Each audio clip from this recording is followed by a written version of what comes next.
राधे राधे भक्तों, आज हम श्रवण करेंगे तुलसी विवाह की कथा। कथा श्रवण करने से पहले हमारा YouTube चैनल सब्सक्राइब और लाइक जरूर करें।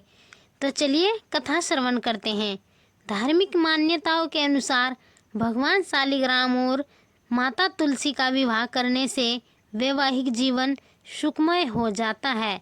इस पावन दिन विधि विधान से पूजा अर्चना कर भगवान का व्रत करना चाहिए। देवउठनी एकादशी के पावन दिन भगवान शालिग्राम और माता तुलसी का विवाह किया जाता है।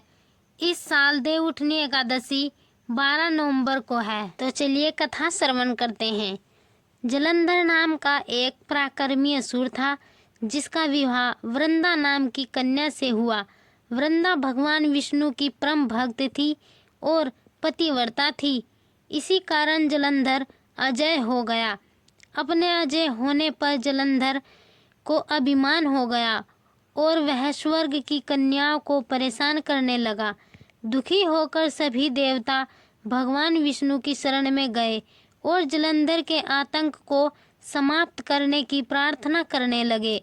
भगवान विष्णु ने अपनी माया से जलंधर का रूप धारण कर लिया और छल से वृंदा के पतिव्रत धर्म को नष्ट कर दिया। इससे जलंधर की शक्ति छिन्न हो गई और वह युद्ध में मारा गया। जब वृंदा को भगवान विष्णु के छल का पता चला तो उसने भगवान विष्णु को पत्थर का बन जाने का श्राप दे दिया।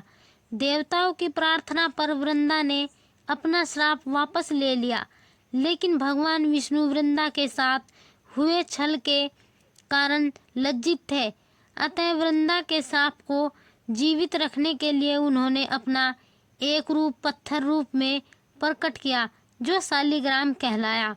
भगवान विष्णु को दिया गया श्राप वापस लेने के बाद वृंदा जलंधर के साथ सती हो गई।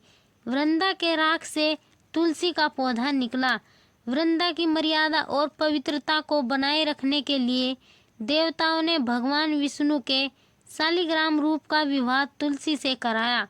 इसी घटना को याद रखने के लिए प्रतिवर्ष कार्तिक शुक्ल एकादशी यानी देव प्रबोधिनी एकादशी के दिन तुलसी का विवाह शालिग्राम के साथ किया जाता है।